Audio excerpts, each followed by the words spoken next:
Bom, então, agora vamos falar um pouquinho sobre mais um exemplo completo de máquina de estados, tá? A gente viu um outro exemplo no vídeo anterior, então a gente quer falar agora sobre um exemplo de máquina de estados aqui, tentando trazer alguns detalhes que ficaram para trás e a gente não conseguia detalhar, porque a máquina era bem simplesinha, tá?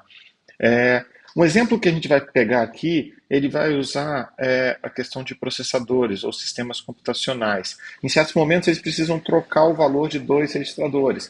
Então, você tem um registrador aqui, outro registrador aqui, e de alguma forma você precisa trocar o valor deles numa operação que é conhecida como swap. Tá? Ela vai fazer a troca de dois valores registradores. A questão importante é que se eu tenho um sistema que tem que trocar o valor de registrador R1 e R2, ele pode precisar de um registrador R3 como valor temporário e vai ter que executar essa sequência de operação. R3 igual a R1, certo? Então eu pego o R1, coloco no R3, copio o valor do R2 para o R1 e pego o valor do R3 e coloco no R2. Tá? Com isso, o valor original do R3 foi perdido, porque ele foi usado como temporário, e é isso que a gente quer. Tá? E o circuito vai ter um sinal de entrada para indicar a operação, o início da operação dele. Ao final, a gente vai ter um sinal de done aqui para poder indicar que o valor está encerrado e o valor está com o valor igual a 1. Tudo bem? Então, quando eu colocar W igual a 1, ele tem que iniciar a sequência, tem que fazer essas três operações, e aí a gente vai lá e encerra o nosso circuito.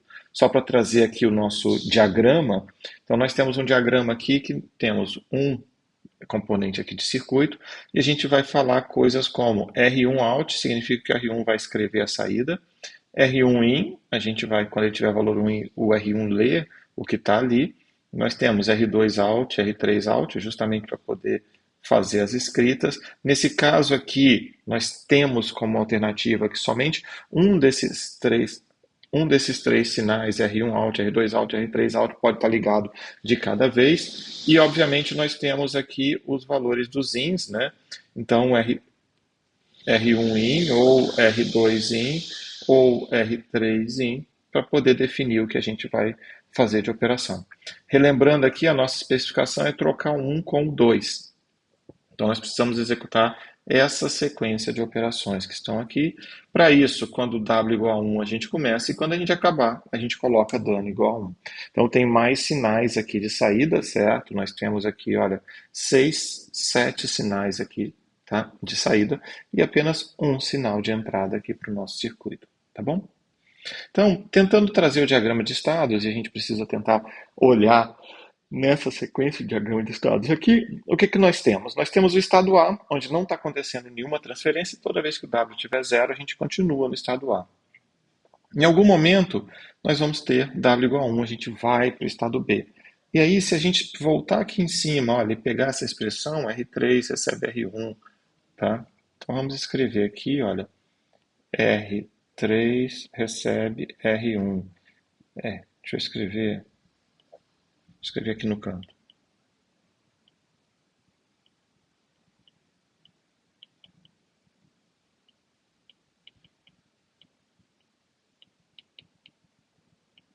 Então R3 recebe R1, R1 recebe R2, R2 recebe R3. Aí, com isso a gente fez a troca dos dois. O que está acontecendo aqui no nosso circuito? A gente está começando a fazer ali o que? A gente está falando, olha, R2 out igual a 1, R3 in igual a 1. Ele pegou aqui, só para trazer, não é a especificação que a gente está ali em cima, né? Então a gente tem que pegar, nesse cenário aqui, ele está gravando o R2 no R3, tá vendo? Então ele está escrevendo R3 recebe R2, porque R2 out igual a 1, R3 in igual a 1, certo? No próximo ele faz R1 out e R2 in, então ele vai fazer R2 igual a R1, e depois aqui ele vai escrever R1 igual a R3. Então aqui esse diagrama está diferente daquele textualmente que a gente fez ali em cima, mas a sequência está aqui da direita, ela também faz um swap, tá bom? E aí o que acontece? Não importa aqui ó, se W é 0 ou 1, a gente não tem esse problema simplesmente porque o W1 foi o necessário para iniciar a transição, mas depois a gente não tem essa preocupação de continuar a transição como um todo ali do jeito que estava anteriormente, tá? E aí no próximo passo a gente também vai fazer desse mesmo jeito e desse jeito. Então no fundo o W igual a 1 é só para iniciar e depois a gente não precisa mais dele.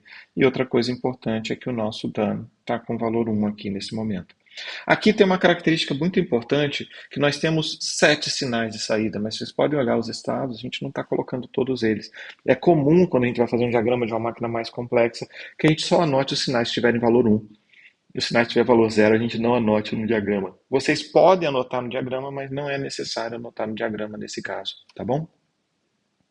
Aqui a nossa tabela de estados, então, complementando, tá? A gente precisa dos valores, né? Então a gente sabe que eu estou no estado 0 e quando eu tiver W igual a 0, eu fico no 0. Quando eu tiver W igual a 1, a gente vai para o B.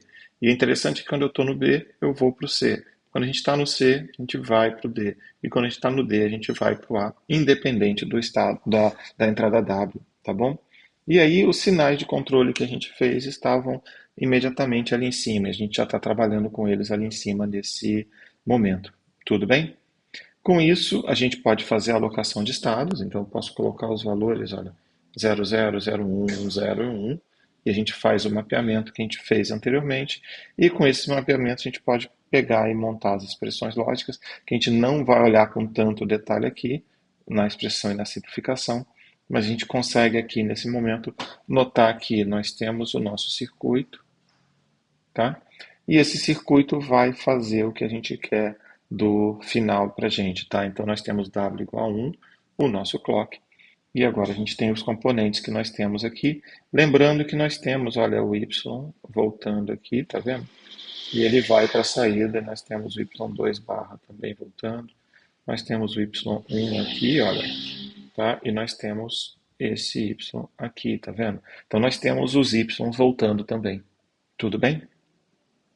Ok? Aqui tem um desafio para vocês fazerem em casa, tá? Implemente uma alternativa do circuito anterior onde existam duas entradas extras chamadas origem e destino, que contêm os valores entre 1 e 3 e faça a troca dos respectivos registradores.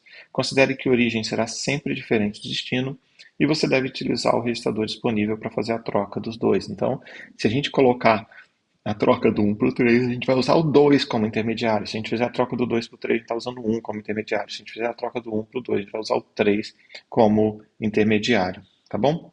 E é isso que a gente tem que falar aqui do nosso exemplo. Aí, quando a gente fala esse exemplo, e eu vou deixar para vocês fazerem esse diagrama, tá? Se tiver alguma dúvida, busca na monitoria, a gente consegue fazer junto na monitoria para vocês. E agora a gente vai trabalhar para vocês e mostrar uma outra coisa mais crítica, que é o problema de atribuição dos estados. O que significa isso? Nem sempre o método de atribuir estados sequencialmente é o melhor. No caso do circuito do freio, que a gente fez no exemplo anterior, se a gente usar os estados 00, 01, 11, a equação de saída seria ainda mais simples. Já era uma equação simples, ela seria mais simples ainda. Certo? Para máquinas de estados muito grandes, pode não ser viável conseguir a melhor alocação de estados. E aí a gente vai usar alguma ferramenta de projeto de circuito para fazer essa codificação para a gente. Em especial, existe uma codificação interessante, que é a codificação one-hot. A codificação one-hot ela vai fazer a geração dos valores de saída e apenas um dos bits registrador de estado pode ficar com valor 1 a cada momento. Por isso que é o nome de one-hot. Para utilizar a codificação one-hot, a gente vai ter que ter registradores maiores. Por outro lado, ela facilita a criação de equações, das nossas equações. Então, voltando aqui, olha o nosso exemplo.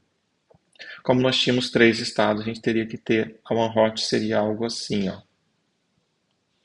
Esses seriam os 3 estados, tá? Então você pode ver que em cada um deles a gente só tem um bit 1. A vantagem de usar uma codificação como essa é que fica fácil você detectar quando ele está no estágio. Existe o bit referente àquele estágio para a gente poder calcular. Tudo bem? Então, é isso que eu queria trazer para vocês aqui nesse momento. Falou? Até mais, pessoal.